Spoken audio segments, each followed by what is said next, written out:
یقیناً یہ میرے لیے سعادت ہے کہ میں یہاں حاضر ہوں جہاں مجھے اس کی بے پناہ خوشی ہے۔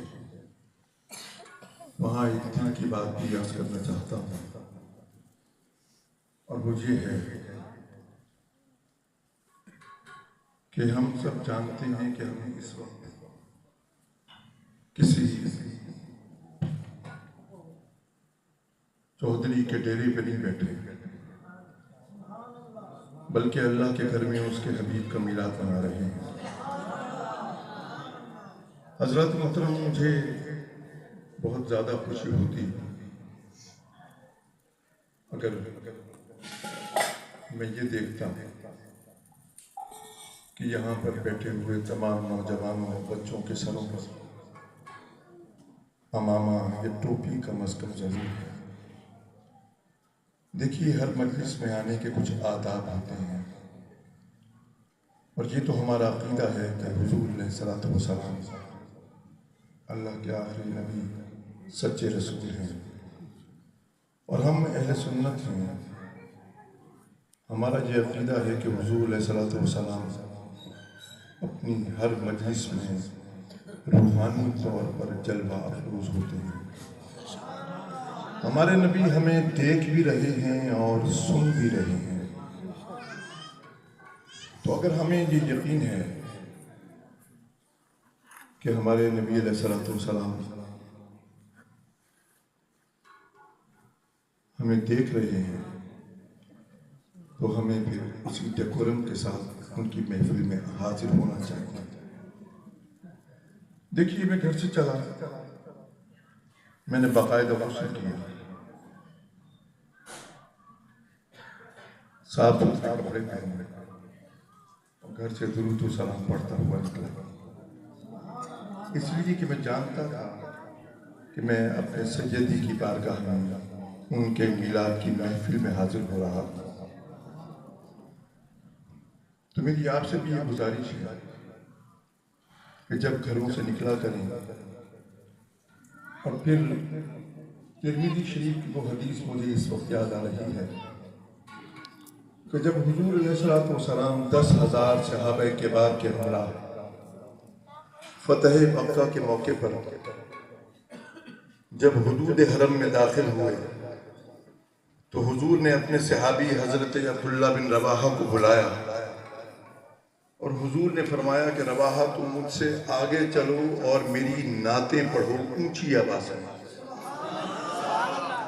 حضرات محترم، حضرت عبداللہ بن رواحہ حضور کے وہ نعت خواں صحابی ہیں کہ جو نعتیں لکھتے بھی تھے اور پڑھتے بھی تھے۔ جب یہ قافلہ اس انداز میں حدود حرم میں داخل ہوا تو وہاں حضرت عمر بن خطاب پہلے سے موجود تھے۔ انہوں نے جو یہ دیکھا کہ حضرت عبداللہ بن رواحہ حضور سے آگے چل رہے ہیں اور اونچی اونچی آواز میں حضور کے شعر پڑھ رہے ہیں، آپ نے جو اشعار پڑھے، آپ فرمانے لگے کہ اے کافرو، اے مشرکو، اب تمہارے سر تمہارے تنوں پر سلامت نہیں رہیں گے کہ ہمارے سیدی تشریف لا رہے ہیں۔ حضرت عمر بن خطاب نے جو یہ دیکھا تو حضرت عبداللہ بن رواحہ کو روکا ٹوکا، فرمایا یبن رواحہ بین یدیہ رسول اللہ صلی اللہ تعالی علیہ وآلہ وسلم وفی حرم اللہ تعالی وتقول شعر۔ اے رواحہ، تو حضور سے آگے چل رہا ہے، یہ مقام ادب ہے، اور تو اونچی اونچی آواز میں شعر پڑھ رہا ہے، اور تو جانتا نہیں کہ یہ حدود حرم ہے۔ جب میرے سیدی نے حضرت عمر بن خطاب کے یہ جملے سنے تو حضور نے حضرت عمر کو روکا، عمر، میرے رواحہ کو میری نعتوں کے یہ اشعار پڑھنے دے، تجھے کیا خبر کہ میرے دشمنوں کے سینے پر میری نعتوں کے یہ اشعار تیر کی طرح لگتے ہیں۔ حضرات محترم، مجھے یقین ہے کہ جب آپ ٹولیوں کی صورت میں گھروں سے درود و سلام پڑھتے ہوئے سروں پر عمامے یا ٹوپی رکھ کر نکلیں گے نا، تو خدا کی قسم حضور کے دشمنوں پر یہ تیر کی نشتر سے زیادہ تیر۔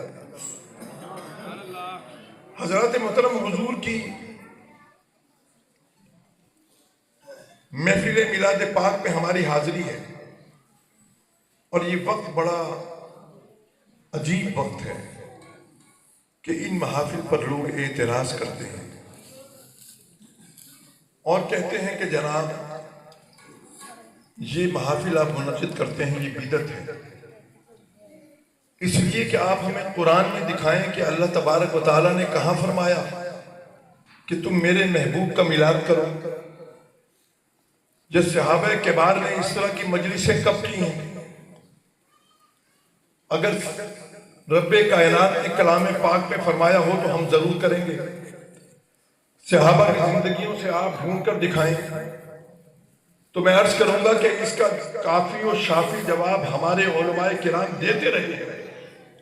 صحابہ کبار نے ایسی مجلسیں بھی کی ہیں، لیکن اگر آپ حضور علیہ السلام کی احادیث مبارکہ پڑھیں، بنظر غور پڑھیں، تو آپ دیکھیں گے، آپ کو معلوم ہوگا کہ کوئی صحابی حضور علیہ السلام کے ہر روز کی روتات، حضور کے ہر دن کی بات، حضور کا ہر انداز ساری زندگی نہیں بھولا۔ اتنی بڑی یادوں کے عالم میں ایسی مجالس کو تلاش کرنا یہ حماقت نہیں تو اور کیا ہے؟ مجھے آپ صحابہ کبار کی طرح کوئی ایسی مجلس دکھائیں کہ جس میں دو صحابی اکٹھے ہوئے اور اس میں میرے سیدی کا ذکر نہیں ہوا۔ میرے صحابہ تو میری نبی کی کہ ذکر سے باہر آتے ہی نہیں تھے۔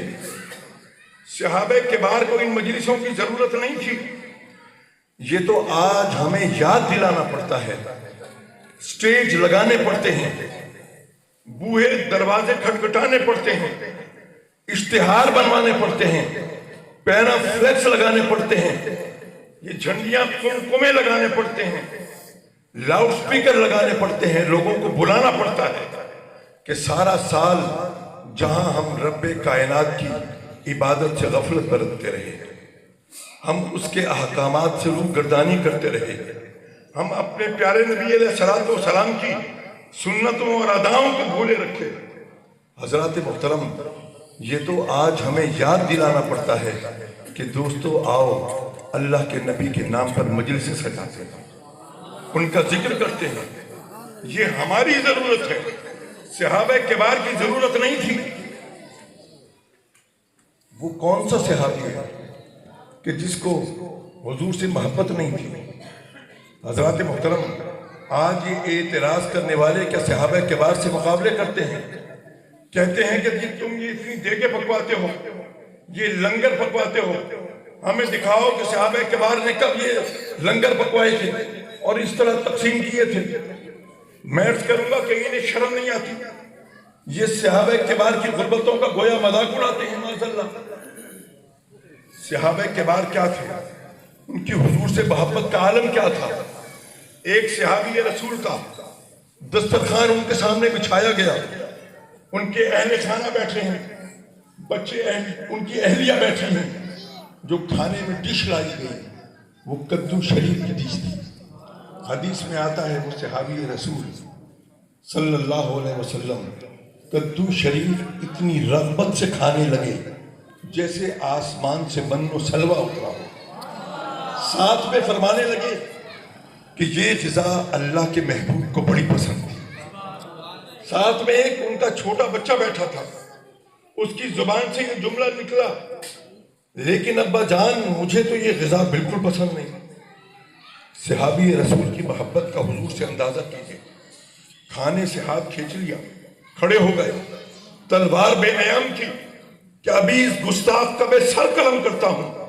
وہ تو اہل خانہ نے پکڑا، حضور رحم فرمائے یہ بچہ ہے، نادانستگی میں اس سے یہ کلمات سرزد ہو گئے ہیں۔ اس کا مفہوم یہ نہیں تھا، مطلب یہ نہیں تھا۔ ساری زندگی ان صحابی رسول نے اپنے اس بیٹے کی شکل نہیں دیکھی کہ جب سیدی کی بارگاہ میں جاؤں گا تو کیا عرض کروں گا کہ ایسا گستاخ میرا بیٹا تھا۔ حضرات محترم، حضرت ابو عبیدہ بن جراح رضی اللہ تعالیٰ عنہ نے اپنے باپ کا سر کاٹا اور میرے نبی کے قدموں میں پھینک دیا۔ حضور نے پوچھا یہ کس کا سر ہے؟ عرض کیا حضور یہ میرے باپ کا سر ہے، یہ آپ کو بھونکتا تھا۔ میں پوچھنا چاہتا ہوں ان لوگوں سے کہ کیا صحابی رسول کہ جو اپنے باپ کا سر کاٹ کر میرے سیدی کے قدموں میں نچھاور کر دیں، کیا انہوں نے یہ قمقمے اور یہ فانوس اپنے گھروں میں چھپا کے رکھے؟ یہ کہتے ہیں کہ جی صحابہ کو دکھاؤ کہ انہوں نے کب اتنی دیگیں پکوائی تھی۔ میں آپ کو یاد دلانا چاہتا ہوں کہ اصحاب صفا کے چبوترے پر بیٹھنے والے صحابہ کبار کا عالم کیا تھا، وہاں غربت کیا تھی۔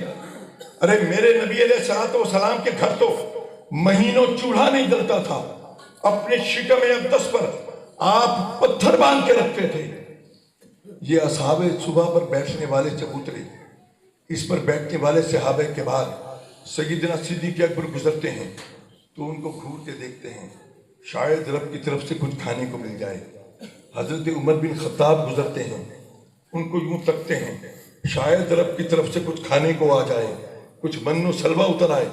حضرات محترم، حضور علیہ السلام نے انہی اصحاب صفا پر بیٹھنے، چبوترے پر بیٹھنے والے صحابہ کبار کے بارے میں حضور نے نہیں فرمایا کہ اگر زمین روئے گراتی ہے تو میرے ان صحابہ کبار کے صدقے میں، اگر آسمان سے بارش برستی ہے تو ان صحابہ کبار کے صدقے میں ان کو شرم نہیں آتی کہ یہ صحابہ کبار کی غربتوں کا مذاق اڑاتے ہیں؟ میں پوچھتا ہوں، مجھے کوئی صحابی دکھاؤ کہ جن کے دسترخوان پر کھانے کی 2 ڈشیں ہوتی ہوں۔ ارے وہاں تو کھانا نہیں ہوتا۔ حضرات محترم، اگر آج ہمیں رب کائنات نے ان صحابہ کبار کی نالین پاک کے صدقے رزق کی فراوانی دی ہے، اور ہم حضور کے نام پر اگر دیگے پکواتے ہیں تو ان کے پیٹ میں مروڑ اٹھتے ہیں۔ دیکھیے، یاد رکھیے، نبی اس لیے نہیں آتا کہ وہ اپنے امتی سے ہر جائز کام کروائے، بلکہ نبی اس لیے آتا ہے کہ وہ اپنے امتی کو ہر ناجائز اور حرام کام سے روکے۔ نبی ہر حرام اور ناجائز کام سے روکنے کے لیے آتا ہے۔ رب کائنات نے ہر جائز چیز کو اپنے کلام پاک میں بیان نہیں فرمایا، بلکہ ہر ناجائز اور حرام چیز کو بیان فرما دیا۔ یہ تو ہمارا سوال ہے کہ اگر یہ مجالس حرام اور ناجائز ہوتی، یہ بدعت ہوتی، تو میرے سیدی اپنی مبارک احادیث میں بیان فرماتے۔ رب کائنات اپنے کلام پاک میں کوئی ایک آیت تو نازل فرما دیتا کہ میرے محبوب کے نام پر تم نے مجلس سجائی۔ رب کائنات کو کیا یہ ضرورت تھی کہ وہ اپنے نبی کے صحابہ کبار کو یہ حکم دیتا کہ اے میرے صحابیوں، تم نے میرے نبی کو نہیں بھولنا، بلکہ میرے نبی کے نام پر مجلسیں سجانی ہیں۔ میرے نبی کے صحابہ تو حضور کے نام سے باہر آتے ہی نہیں تھے، وہ تو لمحے بھر کو میرے نبی کو بھولتے ہی نہیں تھے۔ اگر کسی صحابی سے کوئی غلطی، کوئی خطا، کوئی لغزش ہو جاتی تو دوسرا صحابی فوراً ٹوکتا، بتاتا کہ ہمارے نبی نے اس بارے میں یہ فرمایا ہے، یہ حکم جاری کیا ہے، تم ایسا کر رہے ہو، تمہیں ایسا نہیں کرنا، وہ ان کو روک دیتا تھا۔ حضرات محترم، صحابہ کے بعد کی عظمت کی میں کیا بات کروں؟ حضور نے فرمایا کہ میرے صحابہ اگر مٹھی بھر جو تقسیم کر دینا تو بعد میں آنے والا صحابی اگر بہت پہاڑ کے برابر سونا تقسیم کرے تو اس اجر کو نہیں پا سکتا کہ جو میرا ایک صحابی مٹھی پر جو دے کر تقسیم کر کے حاصل کرتا ہے۔ صحابہ کی تو یہ عظمت ہے۔ دیکھیے، میں اگر کراچی سے چلا، میں سکھر سے چلا موٹر وے پر،